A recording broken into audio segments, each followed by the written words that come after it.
Now, at least 14 people have been killed in street riots across Turkey as Kurds protesting over Islamic State's advance in Syria clashed with police. In Istanbul, crowds called on the government to step up support for those stuck in the Syrian city of Kobani, which is close to being overrun by militants. Security forces responded with volleys of rubber bullets, and hundreds of demonstrators in the Kurdish-populated city of Batman set up barricades and hurled stones and firebombs at police.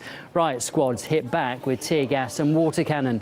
Clashes have also erupted in at least 6 other Turkish cities, and curfews have been imposed in a number of provinces. Kurdish anger has spread beyond Turkey, though, to many European nations too.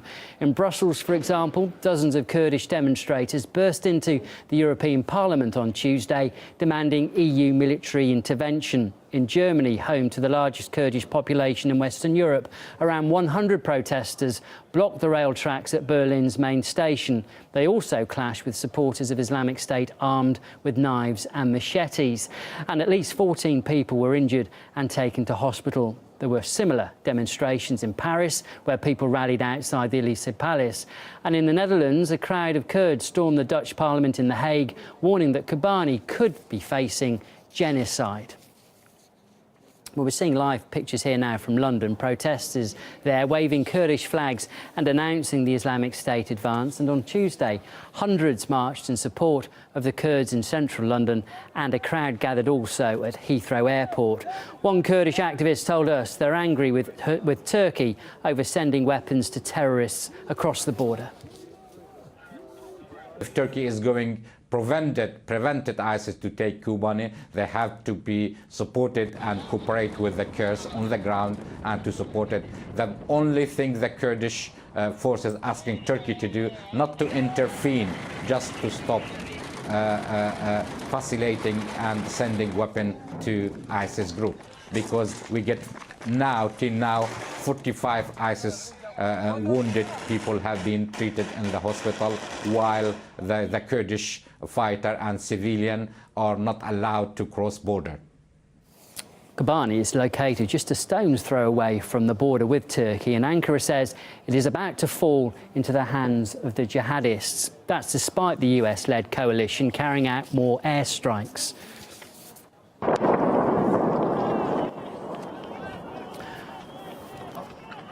Western forces have launched their most sustained attack so far on Islamic State fighters in Syria. Jihadists have been trying to take over Kobani for weeks.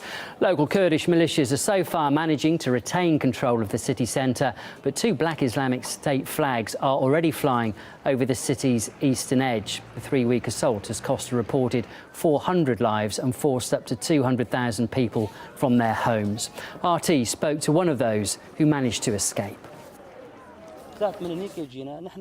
I ran away 12 days ago. My village is close to Kobani. When everything began, we were told to run away.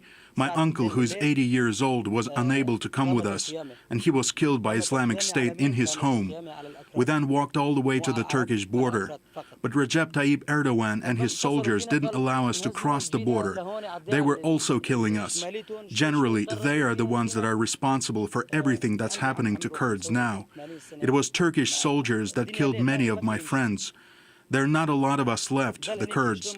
We only hope God will save us. Neither Erdogan nor Turkey will help us. An 8-year-old girl was raped by ISIS fighters. That really happened. Then they killed her and left her body on the street.